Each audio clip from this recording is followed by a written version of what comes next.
Alright guys, welcome back to my channel. Kung bago ka pa lang sa channel na to ay mag-subscribe ka na para palagi kayong updated sa mga bagong videos na aking i-upload. Right. Dito pa lang sa mababaw guys ay niload ko na itong mga rubber para sakaling may isda dito ay tira natin agad. Since dito lang tayo sa mababaw mamamana guys kasi wala tayong body today. Kaya dito lang ako sa mababaw na part. Safety first palagi guys. Alright. Dito guys may nakita akong kitong dyan sa unahan. Kaya sinalubong ko dito pero ayun. Biglang bumalik yung kitong at lumayo. Mailap na yung isda na yun guys. Kaya hindi natin natira. Pero nagtry akong mag-abang dito. Baka sakaling may ibang dadaan na isda or babalik yung kitong na yun. Pero hindi na talaga bumalik guys at wala ring ibang nagpakita kaya better luck next time lang yung kitong na yun. Alright. Dito guys may napansin ako dyan sa unahan na maraming mulmol at sunghan or unicorn fish. Pero ang iilap na talaga nila ngayon guys kasi may nauna na pala sa atin na dalawang spiro. Kaya nakasunod lang ako sa nilalanguyan nila kaya pala ang ilap na ng mga isda dito. Kaya ayan, sobrang dalang na talaga kasi may nadaanan na pala ng mga kapwa natin spiro. Unahan ako sa spot ko.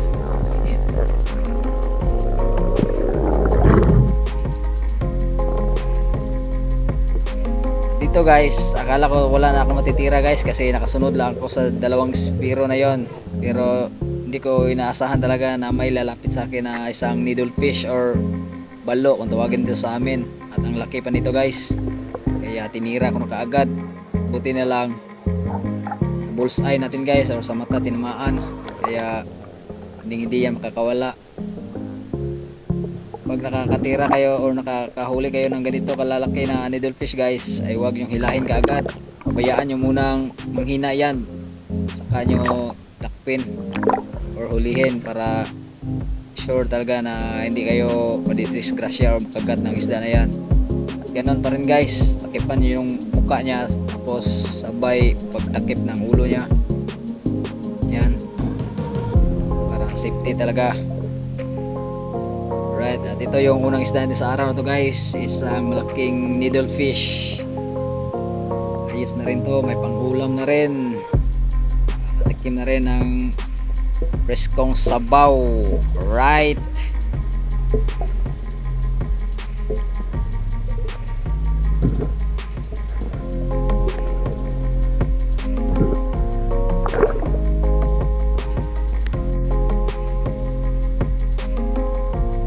Dito guys may nakita akong barakuda. Medyo may kalakihan na rin sana pero sobrang ilap na talaga kasi nadaanan na ng kapwa natin spiro. Kasunod lang ako sa kanila. Shout out nga pala kay Spiro Wannabe, kay Batang Spiro, kay Silent Hunter Bugoy, at kay Father and Son Fishing TV. Maraming salamat sa inyo mga bro. At dito guys habang papauwi na ako may napansin ako ditong mga emperor fish sa mababaw na part or katambak tawagin ito sa amin. Kaya nagtry ako mga ambush dito baka sakaling may lalapit sa kanila pang dagdag na rin pang ulam natin. At may natira na pala akong dalawang mulmul guys, maliliit pero hindi ko na lang binidyohan kasi chismis fish kasi yan. Kaya dito nagabang-abang ako dito baka sakaling may lalapit na emperor fish or katambak kasi madami sila dito.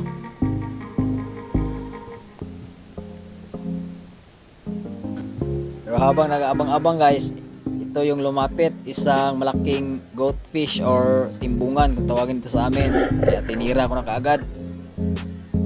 Kaya kung dagdag na rin pang ulam natin, ayan sa pool, buti at tinamaan guys. May kalakihan na rin itong goatfish ito. Ayos na rin pang dagdag pang ulam guys. Ayan.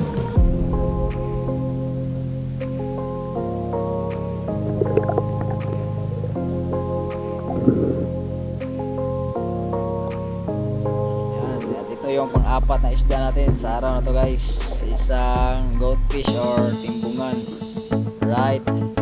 At ito lahat yung huli natin guys. Ayan, 4 na piraso lang. At itong needlefish ay nati ko guys. Binigay ko yung kalahati sa kapitbahay namin. Ayan, medyo malaki rin kasi itong needlefish na to, kaya binigay ko na lang itong kalahati. Ayan, at siyempre ito guys, may preskong sabaw na tayo at saka pinaksiwan. Alright. Ayan, hanggang dito na lang guys. Please subscribe to my channel. This is all. Alright.